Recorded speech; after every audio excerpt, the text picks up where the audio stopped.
Hi friends, నేను Pushpagiri temple దగ్గర అయితే ఉన్నాను. ప్రస్తుతము పుష్పగిరి టెంపుల్ ఆవరణలో మీరు చూస్తున్నారు కదా. పుష్పగిరి టెంపుల్ ఇక్కడ వచ్చేసి పెన్నా నది ప్రవహిస్తూ ఉంటుంది. ఇదిగోండి, పుష్పగిరి టెంపుల్ ఆవరణలో ఒక అద్భుతమైన శివలింగం అయితే ఉండేది, పురాతనమైనది. చూడండి, శివలింగంని తీసేసినారు, మళ్ళీ అదంతా బ్రేక్ చేసేసారు. చాలా అద్భుతంగా ఉంది కదా.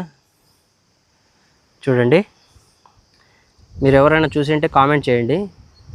చాలా పెద్ద శివలింగం అయితే ఉండే, అద్భుతమైన శివలింగము.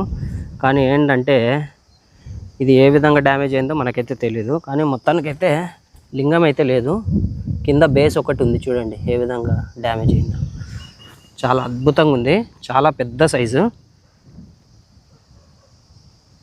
చూస్తున్నారు కదా ఫ్రెండ్స్, అద్భుతమైన శివలింగం అయితే ఉండే, లింగాన్ని అయితే తీసేశారు, పెకిలించేశారు. మొత్తం కింద అడుగు భాగం అయితే ఉంది. చూడండి, అద్భుతంగా ఉంది.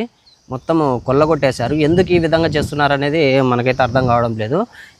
వీటన్నిటిని సంరక్షించుకునే బాధ్యత ప్రతి ఒక్కరి మీద ఉంటుంది.